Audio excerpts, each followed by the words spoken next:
anaonekana mama anataka kujitupa ndani ya moto, watu wanamziwia, wanamwambia mama, inna kulla shay'in khalaqnahu biqadar. Kila kitu ambacho unachokiona, kila kitu kinachokufikia, maaswaba min musibatin, chote kinachokupata ima ni musiba, vinatoka kwa Allah subhanahu wa ta'ala. Mama anaikaa wakati mwingine anajiuliza, hii ni deni nimekula benki, ndio vitu vyangu hivyo vinaungua niko naona? Huyo ndiye Allah. Jiandaeni enyi waja wa Allah, jiandaeni na pamba ya safari, jiandaeni na ucha Mungu. Fa inna khaira zadi taqwa, elewa kuwa pamba bora mbele yake Allah subhanahu wa ta'ala sio mali, sio vyeti, sio majumba, sio magari. Pamba bora ni ucha Mungu. Akaufasiri Imamu Ali radhiyallahu ta'ala anhu, ucha Mungu ni nini? Akasema khaufu min aljalili, ucha Mungu ni kuwa na hofu ya Allah subhanahu wa ta'ala. Wala amalu bitanzili, yote utakayoyafanya yafanye kwa dalili kutoka ndani ya kitabu chake Allah na sunna za bwana mtume Muhammad sallallahu alayhi wasallama. Walqanaatu bilqalili, ndugu yangu, ucha Mungu ni kutosheka na hali ambayo Mungu alikuzawadia, maisha hayo ambayo unayo, ukitosheka nayo ukasema alhamdulillah. Huyo ndio ucha Mungu wako. Waliolala juzi ni juzi tu, Jumatano unakucha Alhamisi, wako waliolala wafanya biashara wa soko ya Kinama walilala ni matajiri, lakini Allah subhanahu wa ta'ala akauonesha ulimwengu ukubwa wake Rabbul Izza wal Jalali. Ma aswaba min musibatin fabima kasabat aidina, yote yanayotupata ni tatizo, ni yale tunayoyafanya, yale matatizo, maasi tunayoyafanya. Jana ilikuwa ni kilio, jana ilikuwa ni simanzi, nchi imesimama. Ndugu yangu, anaonekana mama anataka kujitupa ndani ya moto, watu wanamziwia, wanamwambia mama, inna kulla shay'in khalaqnahu biqadar. Kila kitu ambacho unachokiona, kila kitu kinachokufikia, maaswaba min musibatin, chote kinachokupata ima ni musiba, vinatoka kwa Allah subhanahu wa ta'ala. Mama anaikaa wakati mwingine anajiuliza, hii ni deni nimekula benki, ndio vitu vyangu hivyo vinaungua niko naona? Huyo ndiye Allah. Huyo ndiye Allah. Uende pole pole na dunia, usiwaoni wengine kwa kuwa Mungu amekuruzuku. Usiwaoni wengine ni wavivu kwa kuwa una maduka na magari na majumba. Elewa kuwa Allahu latifun biibadihi yaruzuku man yashaa. Si kwa kuwa una akili nyingi ndio maana wewe ni tajiri. Si kwa kuwa wewe unakimbia uko mpambanaji ndio maana Allah amekuruzuku. Hapana. walau basata Allahu rizqa liibadihi labaghaw fil ardi walakin yunazzilu biqadari ma yasha. Huyo ndiye Allah subhanahu wa ta'ala, anawapa anaowataka, anawanyima anaowataka. Wewe aliyokupa sema alhamdulillah, na wewe aliyokunyima kuwa na subra. Huenda ni leo Allah amekunyima, hata kuandalia mengine mazuri Allah subhanahu wa ta'ala. Ndugu zangu Waislamu, watazawadu, anasema Allah, jiandaeni na safari hiyo. Fa inna khaira zadi taqwa, maandalizi bora ni kwenda kwa Allah, wewe ni mcha Mungu. Anamalizia Imamu Ali radhiyallahu ta'ala anhu akitafsiri ucha Mungu, anasema ucha Mungu ni al-istidadu li yaumi rahil. Ndugu yangu, ucha Mungu ni mtu kujiandaa na safari yake ya kumwelekea Allah, ni kujiandaa na safari ya kifo ambacho mimi na wewe kitatukuta. Utake usitaki, uwe mzima utaondoka, uwe mgonjwa utaondoka. Wakati mwingine mzima anaondoka, mgonjwa anabaki hai. Wa kam min sahihin mata min ghairi illa, ni wangapi wazima wanaondoka pasina kuumwa, na ni wangapi wagonjwa wanaishi milele. Ndugu zangu Waislamu, tunazungumzia dakika zetu chache, tumtizame huyu sahaba wa Bwana Mtume Muhammadi sallallahu alayhi wasallama. Ni sahaba sio mashuhur, hajulikani sana.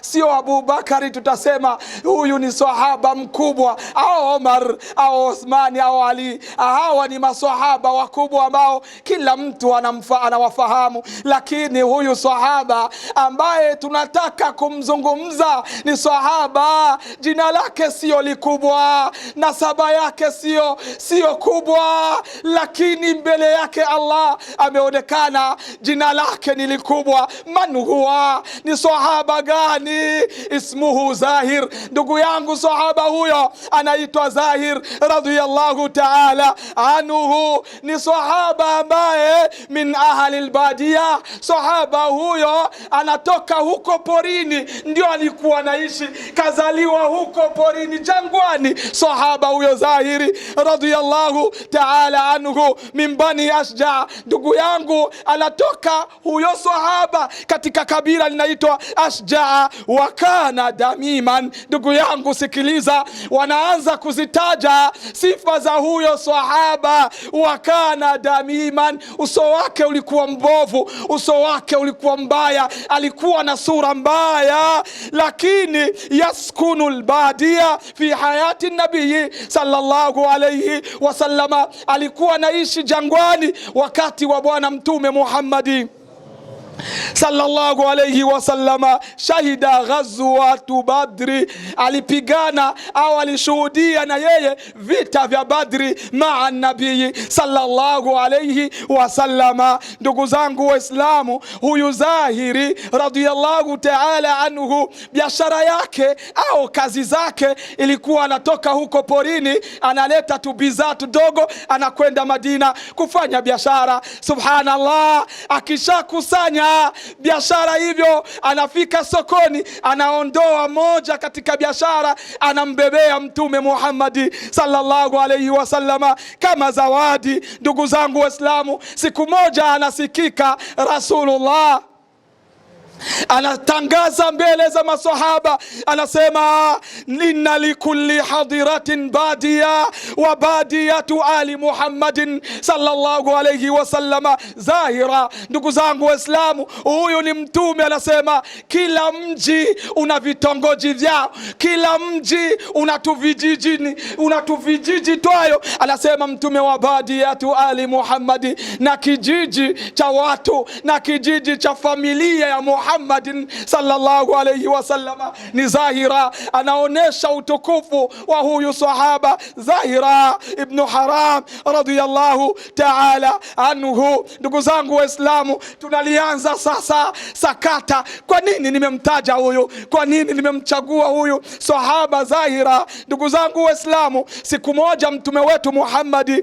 sallallahu alayhi wasallama yuko anatembea Madina, akashika maamuzi ya kwenda sokoni. Anakwenda sokoni Rasulullah kumtizama Zahira, sahaba wake, kipenzi chake huyo. Ndugu zangu, alipofika kwa Zahira, Mtume amemtokea nyuma Zahira, kisha anaikamata mikono. Huyu ni Mtume, mikono yake anamfunika Zahira kwa nyuma. Ndugu zangu Waislamu, kisha Zahira anajua tayari, alishasikia harufu ya mikono mitukufu, ni mikono ya Rasulullah Muhammadi sallallahu alayhi wasallama. Zahira machozi yanamiminika, kisha Mtume anasema man yashtari hadha alabdu, anatangaza sokoni, watu wamejaa. Mtume anatangaza, anasema nani ambaye ataninunulia huyu mtumwa? Ndugu zangu Waislamu, maneno ambayo ukiyasikia unafikiri kuna kebei, lakini Zahira alishajua ni nani huyu, ni Rasulullah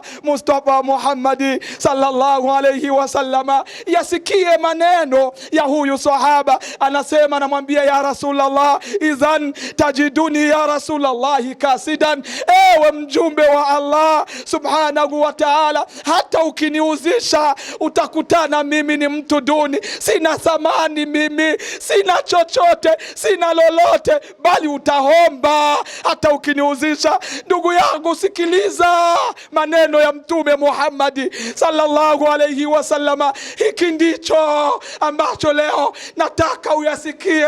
Sikiliza majibu, ewe uliojiona duni, ewe uliojiona zalili, ewe uliojiona hufai, ewe uliojiona hauna thamani, lakini Mtume anamjibu, anamwambia bal anta inda Allahi rabihu. Kwenye riwaya nyingine Mtume anasema lakinaka inda Allahi lasta bikasida. Ewe Zahiri, wewe mbele ya Allah hauko duni, wewe hauko duni, maadamu wewe unajiona huna thamani, maadamu wewe unaona hufai. Wakati mwingine dunia inakuona hufai, mke wako anaona huna lolote, familia inaona huna msaada. Mtume anamwambia Zahira, bal anta inda Allahi ghal. Ewe Zahir, wewe mbele ya Mungu una thamani, wewe mbele ya Mungu una cheo, wewe maadamu unaona huna lolote, una thamani, lakini Mungu anakuona wewe una thamani, una thamani wewe. Ndugu zangu Waislamu, haya ni maneno mazito kutoka kwa Bwana Mtume Muhammadi sallallahu alayhi wasallama. Unaweza ukaona huna lolote, huna gari wewe, huna nyumba wewe, huna hata kazi wewe, familia inakutenga, jamaa zako wanakutenga, hata mke na watoto wanakutenga, wanaona hufai wewe. Ndugu zangu, nasema tena, narudi kukwambia, bal anta inda Allahi ghali. Wewe mbele za Allah una thamani, una thamani wewe. Allah hatizami mali, Allah hatizami cheo, Allah hatizami uko handsome, Allah hatizami una elimu kubwa, anatizama uchamungu wako na moyo wako uliokuwa safi. Ndio anachotizama Allah subhanahu wa ta'ala. Anasema Bwana Mtume Muhammadi sallallahu alayhi wasallama, inna Allaha la yanzuru, Allah subhanahu wa ta'ala hatizami sura zenu wala hatizami miili yenu, lakini Allah subhanahu wa ta'ala anatizama mioyo yenu na matendo yenu. Moyo ukiwa msafi, wewe mbele ya Allah, wewe ni mtukufu, wewe una thamani, wewe ni mheshimiwa, wewe ikiwa moyo wako unasalimika na machafu, moyo wako hauna chuki, moyo wako hauna roho mbaya, moyo wako hauna husda, moyo wako hauna kijicho, wewe mbele ya Allah, wewe una thamani. Bal anta inda Allahi ghal, wewe mbele ya Allah, wewe una thamani. Ndugu zangu Waislamu, tumefaidika nini kwenye hadithi hii? Ni Bwana Mtume Muhammadi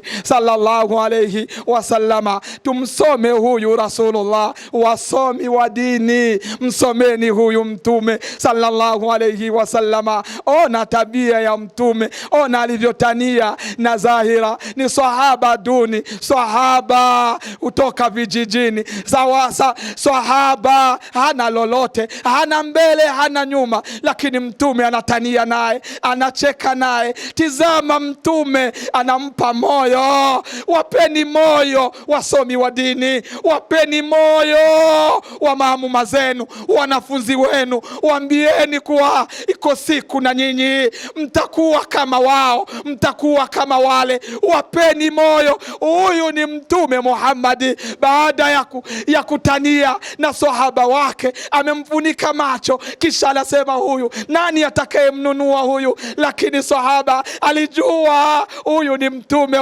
huyu ni mtume. Anamwambia, ya Rasulullah, mimi sina thamani, mimi sina lolote, mimi siko lolote wala chochote. Lakini mtume alimpa moyo, akamwambia, anta inda Allahi ghal, ewe Zahir, mbele ya Mungu wewe una thamani, wewe mbele ya Mungu uko mtukufu, wewe usijioni wa chini. Ndugu yangu, dunia inaweza ikakuharibia, dunia inaweza ikakuchafua, wengine wakakuchimbia shimo ufe, lakini simama. Wengine wakakupiga hata mieleka uanguke. Ndugu yangu, wakifanikisha kukupiga teke na ukaanguka, simama, songa mbele, mwambie Allah subhanahu wa ta'ala, Allah, wameniangusha lakini niko na wewe.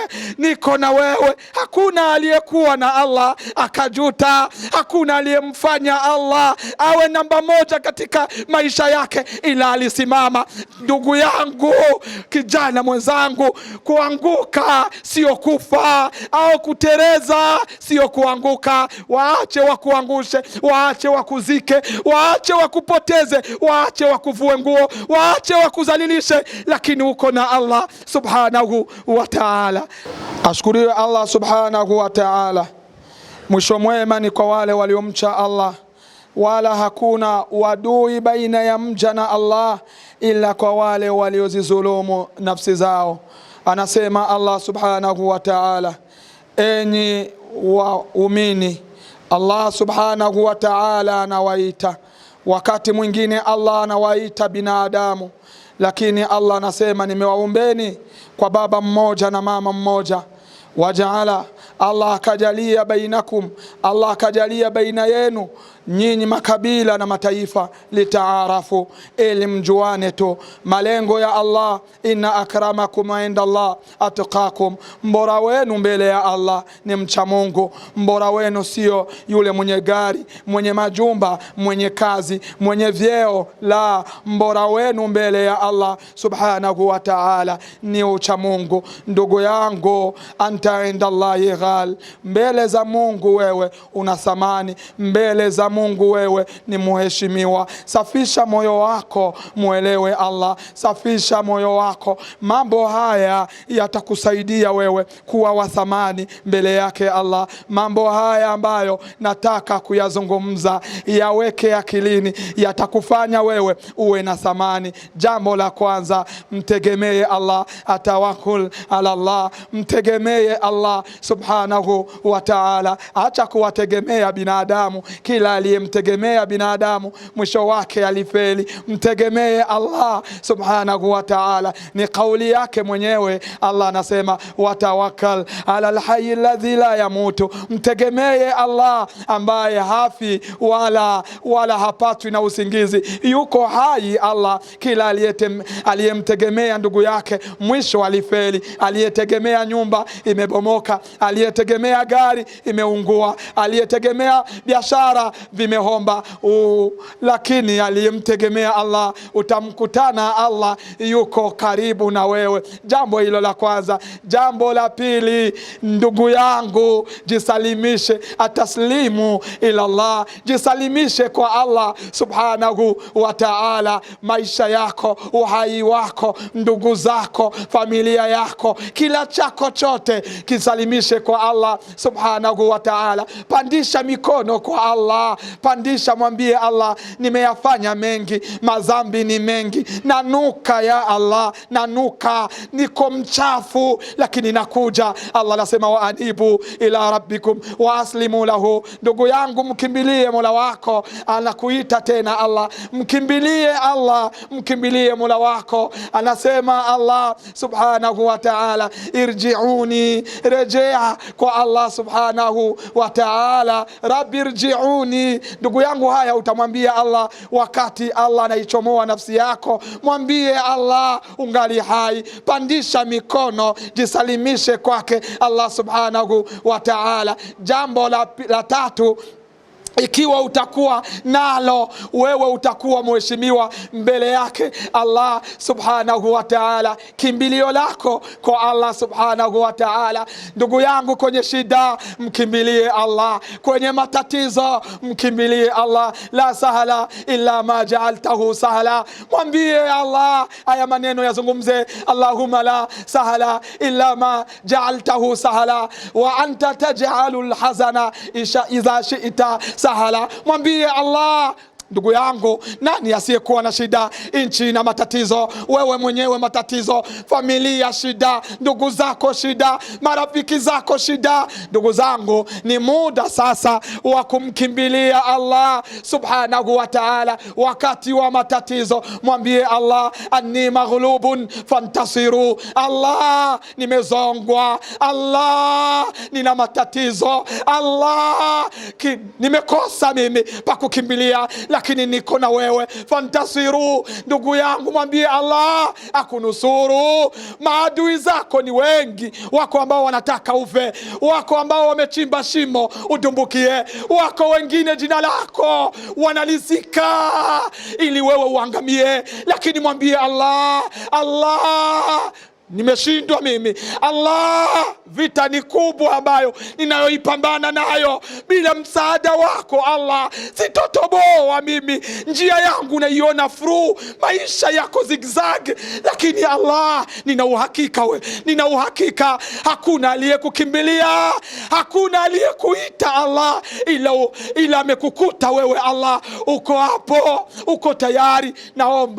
Naomba uninusuru, naomba unijalie Allah nipite salama.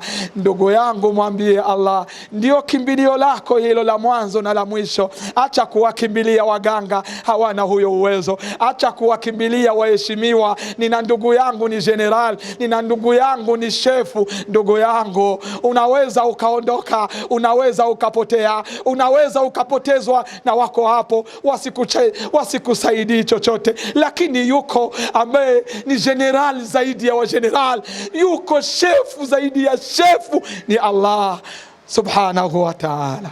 Ndugu yangu, anta inda Allahi ghal.